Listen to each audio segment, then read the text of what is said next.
साथियों नमस्कार, मैं उदित आप सभी का स्वागत करता हूं आपके अपने परिवार ऑनलाइन स्टडी पॉइंट में। साथियों देखिए, अभी तक तो आप सबको पता चल गया होगा और आपने काफ़ी सारी यूट्यूब पर वीडियोस देख ली होंगी।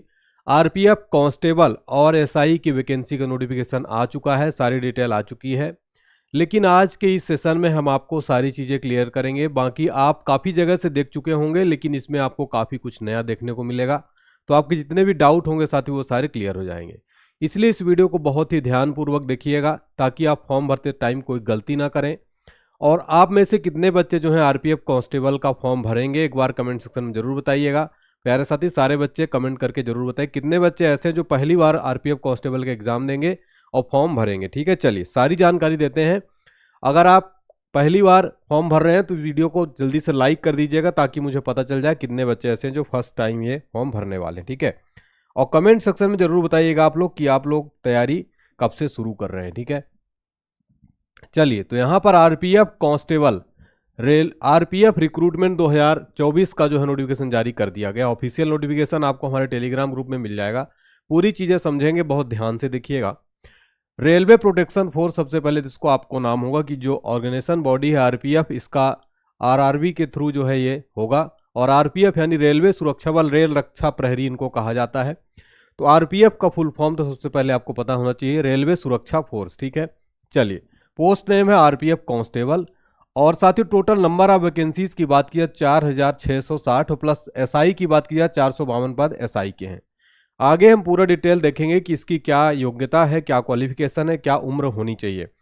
एडवर्टीजमेंट नंबर जो आपका आया है वो CN number RPF 1 2024 and CN number RPF 2 2024। ठीक है, कैटेगरी गवर्नमेंट जॉब है, ये कोई सरकारी नौकरी नहीं है, तो काफ़ी अच्छा मौका है 10th पास और ग्रेजुएट वाले बच्चों के लिए। आगे हम पूरी जानकारी देखेंगे।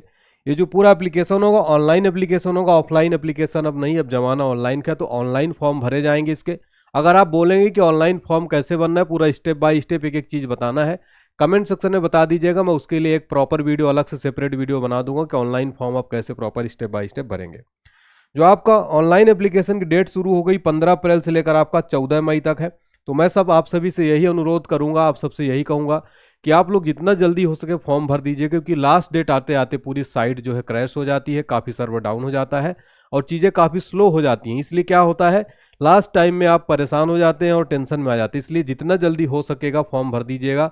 मैं एक आपके लिए सेपरेट वीडियो बनाऊंगा कि आखिर एक एक चीज़ कैसे आप ऑनलाइन फिल करेंगे जिससे कि आपको कोई दिक्कत ना हो। वीडियो देखने के बाद अगर आप फॉर्म भरेंगे तो ज़्यादा बेहतर होगा। हालांकि यूट्यूब पर कई वीडियोज़ आपको मिल जाएंगी, लेकिन अगर आप बोलेंगे तो मैं आपके लिए एक सेपरेट वीडियो साथियों बना दूंगा। ठीक है, चलिए तो यहाँ पर हमने सारी चीज़ें देख ली हैं। और अगर बात किया जाए तो ये एग्ज़ाम मोड जो भी, ये भी ऑनलाइन होगा। ये चीज़ जो एग्ज़ाम मोड है आपका, कैसे एग्ज़ाम होगा, ऑनलाइन पेपर होगा, ऑफलाइन पेपर नहीं होगा, तो अच्छी बात है। नंबर ऑफ वैकेंसी, यानी वैकेंसी थोड़ा सा कम आई है मुकाबले, अगर बोला जाए जिस हिसाब से, उस हिसाब से नंबर ऑफ वैकेंसीज कम है। लेकिन एक चीज़ याद रखिएगा, वैकेंसी कम जरूर है, वो आपके हाथ में नहीं ना, हमारे हाथ में कुछ है। गवर्नमेंट ने जो निकाल दिया उस पर हम कुछ भी नहीं कर सकते। लेकिन केवल एक सीट आपको लेनी है साथियों। और 10 गुना फिजिकल के लिए जो है साथियों, 10 गुना बुलाया जाए आपका फिजिकल के लिए जो है 4660 वैकेंसी, तो 10 गुना अगर किया जाए तो लगभग इसमें 4.5 जो है 10 गुना अगर बात की जाए तो काफ़ी जो है बच्चे इसमें आएंगे। तो आपको एक सीट लेना है, फिजिकल के लिए 10 गुना बुलाए जाएंगे। ठीक है, लगभग आपके कितने बच्चे आ जाएंगे, लगभग 50,000 के समथिंग, मतलब 45,000 के समथिंग जो है बच्चे यहाँ पर आ जाएंगे। ठीक है, चलिए तो 10 गुना ये हो जाएगा। और आगे पूरी डिटेल में हम डिस्कस करते हैं। जो ऑफिशियल नोटिफिकेशन आया आपका वो आया 14 अप्रैल को साथियों। और ऑनलाइन जो आपका एप्लीकेशन स्टार्ट हो चुका है 15 अप्रैल से। ठीक है, 15 अप्रैल से फॉर्म भरना स्टार्ट हो चुका है। चलिए, और लास्ट डेट याद रखिएगा साथियों, जो ऑनलाइन एप्लीकेशन की 14 मई 2024 की लास्ट डेट है, आखिरी डेट है। मैं यही कह रहा हूं अपने छात्रों से, विद्यार्थियों से, आप सभी से, सभी छात्रों कि 14 मई की इंतजार मत करिए, आप जल्दी से जल्दी फॉर्म भर दीजिएगा। ठीक है ना। डेट ऑफ मॉडिफिकेशन विंडोज और करेक्शन इन एप्लीकेशन फॉर्म 15 मई से 24 मई तक का जो है आपको दिया जाएगा। अगर आपने कोई गलती की है फॉर्म भरते टाइम करेक्शन करने की, मैं यही कहूंगा कि सबसे पहले आप वीडियोस देख लें, यूट्यूब पर काफ़ी सारी मिल जाएंगी आपको कि फॉर्म कैसे भरना है। उसमें गलती मत करिए, क्या मतलब फोकट में आपका पैसा बर्बाद होगा, करेक्शन में आपको अलग से पैसा देना पड़ जाएगा। तो ये चीज़ें यहाँ पर, ये एग्जाम की कुछ डेट्स हैं जो बताएंगे। आगे हम सिलेबस में डिस्कस करेंगे, एक एक चीज़ बताएंगे। बस आपको इत्मीनान से वीडियो देखना है और वीडियो को अपने भाई बहन, छोटे भाई, बड़े भाई आपके रिलेशन, दोस्त यार में जितने भी हैं, रिलेटिव में भेज दीजिए, शेयर कर दीजिएगा, ताकि आपको अगर जरूरत नहीं है तो आपके जितने भी रिलेटिव से अगर वो सरकारी नौकरी करना चाहें तो बता दीजिए कि वैकेंसी आ गई आरपीएफ कांस्टेबल और एसआई की। 10th पास आपका जो क्वालिफिकेशन है वो आरपीएफ कांस्टेबल के लिए, ग्रेजुएशन है अगर आप एसआई का फॉर्म भरना चाहते हैं, दरोगा बनना चाहते हैं आरपीएफ में, ठीक है, रेलवे में। यहां पर अगर बात किया जाए साथियों की जो है, यहां पर अगर बात किया जाए कि कितनी फीस है टोटल यहां पर एप्लीकेशन की, तो मैं आपको बता देता हूं जो एप्लीकेशन टोटल फीस है। कैटेगरी अगर बात की जाए जनरल कैटेगरी के लिए, जनरल एंड ओबीसी के लिए 500 रुपए की फीस दी गई है। जनरल एंड ओबीसी के लिए 500 रुपए का फीस इसमें ऑनलाइन एप्लीकेशन के लिए जो है लिया जाएगा। और अदर कैटेगरी जैसे कि शेड्यूल कास्ट, शेड्यूल ट्राइब यानी कि एससी, एसटी और फीमेल, एक्स सर्विसमैन और ईएनबी के लिए 250 रुपए का एप्लीकेशन फॉर्म है, ऑनलाइन आपको पे करने होंगे 250 रुपए। जनरल और ओबीसी के लिए कितना है, 500 रुपए लिया जाएगा इसमें आप सबसे, ठीक है। चलिए अब यहां पर अगर बात किया जाए साथियों, अब यहां पर अगर बात किया जाए बाकी चीजों के बारे में, ठीक है, बाकी चीजों के बारे में अगर बात किया जाए यहां पर, हाँ चलिए, तो टोटल जो आरपीएफ की वैकेंसी है वो टोटल कितनी है साथियों, टोटल जो vacancy, number of vacancy RPF constable की 4208 है, ठीक है, और एसआई की 452 है, ठीक है, एसआई की 452 है, और आपकी जो आरपीएफ कांस्टेबल की टोटल 4208 वैकेंसी है। आप सभी स्टूडेंट ध्यान दीजिएगा, 10 गुना जो है यहाँ पर, 10 गुना जो है आपका फिजिकल के लिए यहाँ पर बुलाया जाएगा, इंटू मल्टीप्लाई 10 कर दीजिए तो लगभग कितना हो जाएगा, लगभग 42,000 जो है यहाँ पर आपका फिजिकल के लिए बुलाया जाएगा। तो आप सबको यहाँ पर ध्यान देना है, 10th पास वैकेंसी है, आप सभी स्टूडेंट इसको जरूर भरिएगा, काफ़ी अच्छा एग्जाम है और हाइट वगैरह भी इसमें कम मांगी जाती है। आगे हम सारी चीज़ें अभी यहाँ डिस्कस करने वाले हैं, ठीक है। चलिए, और हाँ, यहाँ पर अगर बात की जाए कि आरपीएफ रिक्रूटमेंट का क्वालिफिकेशन क्या रहेगा, तो क्वालिफिकेशन के बारे में अगर हम बात करें, यहाँ पर पूरी चीज़ें हम आपको पूरी चीज़ें बता रहे हैं साथियों, बस ध्यान से देखिएगा चीज़ों को, ठीक है। देखिए, तो इसके लिए जो है साथियों 10th पास मांगा गया आपका कांस्टेबल के लिए, ठीक है। कांस्टेबल एग्जाम के लिए 10th पास, 10th डिग्री, 10th ग्रेड होना चाहिए आपका। और जो आपका एसआई है, सब इंस्पेक्टर है, इसके लिए आपको ग्रेजुएट होना चाहिए किसी भी यूनिवर्सिटी से, ठीक है। एसआई के लिए आपका जो है आपका स्नातक मांगा, ग्रेजुएट होना चाहिए। और कांस्टेबल के लिए आप 10th पास अगर हैं तो आप इसमें फॉर्म भर सकते हैं। तो काफ़ी अच्छा मौका है साथियों आप सबके लिए, ठीक है। और इसमें जो एज की बात की गई है, एज के बारे में अगर हम बात करें यहाँ पर, तो एज के बारे में अगर बात करें साथियों, पूरी चीज़ें हम बता रहे हैं आपको, एज का पूरा कंप्लीट डिटेल बता रहे हैं, ठीक है। तो एज के बारे में अगर यहाँ पर बात किया जाए साथियों, तो कांस्टेबल वैकेंसी के लिए जो एज है 18 साल मिनिमम होनी चाहिए, यानी कम से कम आप 18 वर्ष के हो, और मैक्सिमम एज आपकी 25 साल होनी चाहिए। और इसमें एक चीज़ ध्यान दीजिएगा, आपको 3 साल की छूट दी गई है, ठीक है, 3 साल की छूट दी गई है। अगर आप कोविड-19 की वजह से 3 वर्ष की छूट दी गई, यानी कि अब जनरल कैटेगरी को आपको मिल जाएगा कितना, यहाँ पर 28 साल हो जाएगा। और एसआई के लिए भी जनरल कैटेगरी का ये है, ठीक है। यहाँ पर देखिएगा 20 से 25 साल आपका जो है एज दिया गया है, ठीक है। और बाकी अदर कैटेगरी के लिए जो है छूट दी गई है कितनी, आपकी 5 साल की छूट दी गई है, एज रिलैक्सेशन बाकी अदर कैटेगरी में दिया गया है। और जनरल के लिए 3 साल जो है छूट दी गई है, ठीक है। चलिएगा, अब यहाँ पर एग्जाम पैटर्न की अगर बात किया जाए साथियों, एग्जाम पैटर्न की अगर बात की जाए तो यहाँ पर हम पूरी चर्चा करने वाले हैं, ठीक है। इत्मीनान से देखिएगा चीज़ों को आप बहुत ध्यान से, हाँ देखिए। तो यहाँ पर अगर बात की जाए आरपीएफ एग्जाम पैटर्न की, तो एसआई पोस्ट, सबसे पहले हम कांस्टेबल के बारे में बात करेंगे, ठीक है। तो देखिएगा यहाँ पर आपको 90 मिनट का टाइम मिलेगा, ठीक है, मतलब 1.5 घंटे का टाइम मिलेगा आपका। और इसमें माइनस मार्किंग रहेगी, 1/3 की माइनस मार्किंग रहने वाली यहाँ पर, ठीक है। चलिएगा, और यहाँ पर अगर बात की जाए तो मल्टीपल चॉइस क्वेश्चन यानी कि एमसीक्यूज रहेंगे, ठीक है। और 10th पास आपका जो है डिफिकल्टी लेवल रहेगा कांस्टेबल के लिए, एसआई के लिए जो है आपका ग्रेजुएशन का रहेगा। 10th का तो सिलेबस बहुत इजी रहेगा। अभी हम पूरे देखिए डिटेल सिलेबस देखने वाले हैं पूरा। हाँ, अब देखेंगे सिलेक्शन प्रोसेस क्या रहता है अगर आपको कांस्टेबल और एसआई बनना है, ठीक है। तो सिलेक्शन प्रोसेस की अगर बात किया जाए यहाँ पर तो काफ़ी अच्छा है। देखिए, आरपीएफ का जो सिलेक्शन प्रोसेस, सबसे पहले आपका कंप्यूटर बेस्ड टेस्ट होगा, यानी कि ऑनलाइन आपको परीक्षा देनी होगी, ऑनलाइन पेपर होगा आपका, ठीक है। इसमें जो कि आपका फेज 1 ये इसमें ऑनलाइन एग्जाम होगा, जिसमें आपका अर्थ अवेयरनेस, अर्थमेटिक, जनरल अवेयरनेस यानी जीके जीएस आपका, फिर जनरल इंटेलिजेंस और रीजनिंग, यानी कि ये आपका ये होगा इसमें, ठीक है।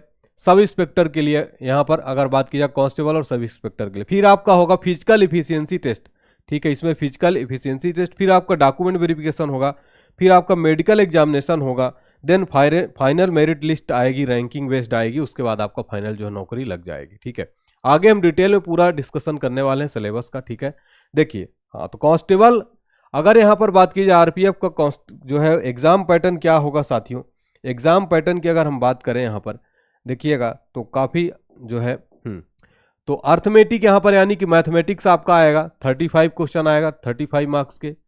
General intelligence and reasoning, reasoning की बात की जाए तो 35 मार्क्स का 35 क्वेश्चन रहेंगे। ठीक है, 35 मार्क्स 35 क्वेश्चन। जीके जीएस यहाँ पर आपका सिलेक्शन दिलाएगा 50 क्वेश्चन 50 मार्क्स के। जीके जीएस के लिए टेंशन मत लीजिए, मेरी डेली क्लास चलती है शाम को 7:30 बजे डेली क्लास मेरी चलती है साथियों, शाम में 7:30 बजे चलती है।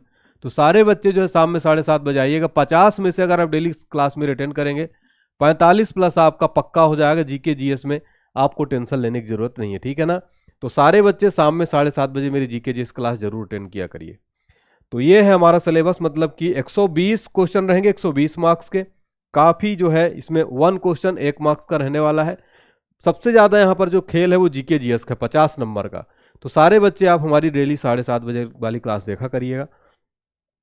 अब बात करें अगर सैलरी वगैरह की, सैलरी क्या हो जाएगी इसकी, सैलरी कितनी रहेगी, तो यहाँ पर अगर सैलरी वगैरह की बात किया जाए तो जो आपका सब इंस्पेक्टर की सैलरी रहेगी वो 35,400 रहेगी और पे स्केल आपका 6 रहेगा।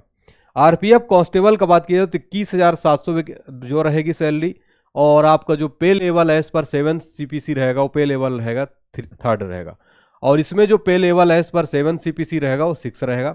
ठीक है, तो ये सैलरी की यहाँ पर बात हो रही है। ठीक है, और अगर आप यहाँ पर बात की जाए कि इसके लिए जो है कितना क्वालिफिकेशन है, फिजिकल के लिए क्या क्या चीज़ें हैं, तो मैं आपको सारी चीज़ें क्लियर कर दे रहा हूँ।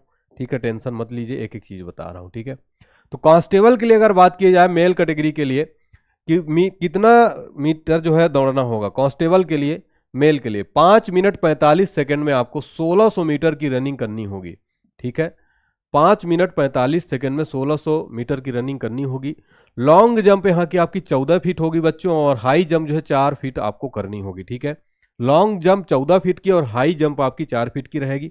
और फीमेल कैटेगरी की अगर बात की जाए यहाँ पर तो 3 मिनट 40 सेकंड में 800 मीटर की दौड़ पूरी करनी होगी, और 9 फीट लॉन्ग जंप है और 3 फीट हाई जंप है गर्ल्स के लिए। ठीक है, जो हमारी गर्ल्स कैंडिडेट है उनके लिए 3 मिनट 40 सेकंड में 800 मीटर की दौड़ और 9 फीट आपका लॉन्ग जंप करना होगा। ठीक है, और 3 फीट हाई जंप।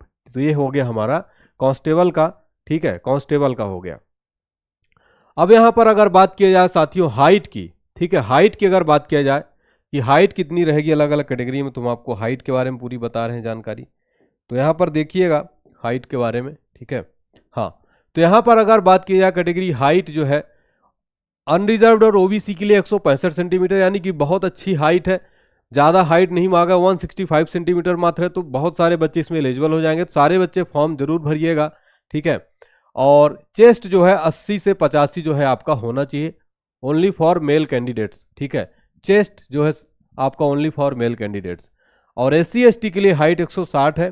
ठीक है, 160 सेंटीमीटर है, और चेस्ट यहाँ पर ये आपका दिया गया है। ठीक है, और गढ़वाल हो गए, गोरखास हो गए, आपका मराठा हो गए, डोगरा हो गए, कुमायनी, ये सब के लिए 163 सेंटीमीटर दिया गया है, और चेस्ट जो है आपका 80 से 85 जो है होना चाहिए। ठीक है, तो ये सारी चीज़ें आपकी यहाँ पर हो गई हैं। अब हम अगर डिटेल सिलेबस की बात करें साथियों, डिटेल में सिलेबस की अगर बात करें हम, डिटेल सिलेबस इसमें क्या क्या आएगा, आप लोग पूछ रहे थे सर इसका डिटेल सिलेबस जरूर बताइएगा, क्योंकि बहुत सारे जनरल अवेयरनेस में आपका वही सब आएगा, हिस्ट्री आएगा, पॉलिटी आएगा, ज्योग्राफी आएगा, economy, static awareness, biology, chemistry, physics, computer, current affairs. 50 question जो मैं आपका करा रहा हूँ जीके जीएस में डेली वो, और एक शाम में 5 बजे मैं क्लास लेता हूँ जनरल साइंस की, ये भी 50 क्वेश्चन का रहता है। यकीन मानिए अगर आप ये दोनों क्लास अटेंड कर लेते हैं शाम को 5 बजे आपकी विज्ञान की, ठीक है, विज्ञान की क्लास अगर आप अटेंड कर लेते डेली शाम को 5 बजे, तो आपको कहीं भी भटकने की जरूरत नहीं पड़ेगी। आपका जीके जीएस 50 में आप 45 प्लस स्कोर कर पाएंगे, ये मेरा दावा है। ठीक है, अर्थमेटिक आपका काफी सिंपल आएगा, number system, percentage, ratio, proportion, average, SI and CI, profit loss, mensuration, time and distance. Reasoning में analogy, odd and out series, conclusion, direction, coding decoding, mathematical operation, matrix, blood relation, non verbal और missing terms. तो ये सारा आपका maths, reasoning का, maths का, GS का syllabus मैं आपको दिखा दिया हूँ डिटेल में। ठीक है, तो ये था हमारा आरपीएफ कांस्टेबल की डिटेल चीज़ें। अगर आप कुछ भी डाउट है तो आप कमेंट सेक्शन में जरूर पूछिए, मैं सबका कमेंट का जवाब दूंगा। ठीक है, तो सारे बच्चे, कितने बच्चे जो है फॉर्म जरूर भरेंगे, और इसका जो है कंप्लीट वीडियो जो मैं बताऊंगा इसके बारे में कि कैसे आपको स्टेप बाय स्टेप फॉर्म भरना है ऑनलाइन, अगर आप बोलेंगे तो मैं एक अलग से वीडियो बना दूंगा। ठीक है, चलिए, तो अगर आप लोग भरना चाहें फॉर्म तो कमेंट सेक्शन में जरूर बताइएगा साथियों। ठीक है साथियों, thank you so much, take care, bye bye, जय हिंद, जय भारत।